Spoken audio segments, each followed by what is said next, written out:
মাটিতে বাসা দেয়। ওই বাসা দেওয়ার পরে তুমি ইউরিয়া সারের পরিবর্তে বা অন্য যে সার ইউজ করো ওই সারের ইউজের পরিবর্তে তুমি এই জিনিসটা দিতে পারো। মানে যে লঘু যে জীবামৃতটা আছে ওই জীবামৃতটা তুমি দিতে পারো, বা ক্ষেত বাসার আগেও তুমি দিতে পারো। ক্ষেত বাসার আগে দিলে উপকারিতা হয়েছে এটা, যেহেতু তুমি হাত দিয়ে ক্ষেতটা বাঁচবা তখন যে মাটি দিয়ে উলট পালট করবো তখন গিয়ে সেটা এই জীবামৃতটা মাটির লগে মিশবো ভালোভাবে। এটা হচ্ছে একটা উপকারিতা। আর দেওয়ার পরও মানে কার্য হইব যে একটু কম হইব, কিন্তু ক্ষেত বাসার আগে দেওয়া হয় মাটি গাছটা পরিষ্কার করা হয় তখন যদি তুমি দাও গাছটা একটু ভালোভাবে কাজ করবো। দুরকম ভাবে দেওয়ান যা। আরেকটা হয়েছে আরেকটা ভাবে দেওয়ান যা, যেমন গঙ্গাদি একটু আগে আমরা ঘন জীবামৃত বানিয়ে এসে দেখাইছি। হ্যাঁ, এই যে লঘু জীবামৃতটা আছে তুমি যদি মনে করো যে 15 দিন পুরানো বা 1 মাস পুরান যে গোবরটি আছে ওই গোবর মানে এক কানে জমির লেগে প্রায় 200 কেজি গোবর বা 300 কেজি গোবর লাগে। ওই গোবরের লগে তুমি যদি 20 লিটার বা 40 লিটার মানে জমির অনুপাত বুঝা, আমরা তো দিকে শুধু 2 ঘন্টার লেগে বানাইছি, জমির অনুপাত বুঝা।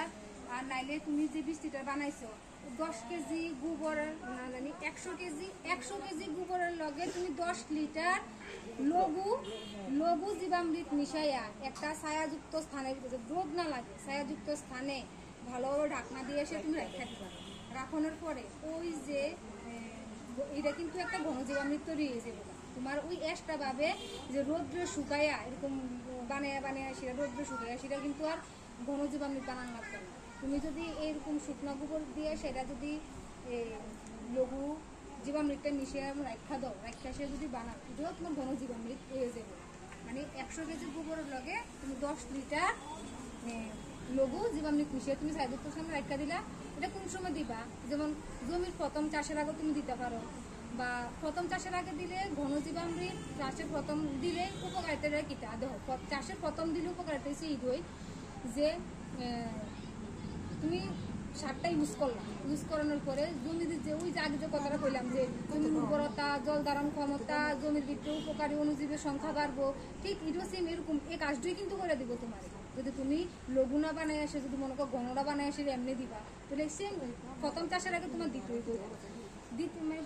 দ্বিতীয় চাষের মানে প্রথম চাষ দিয়ে সেটা যদি দাও তাহলে ওই যে ঘনটা তোমার কাজ করতে একটু সময় নেই।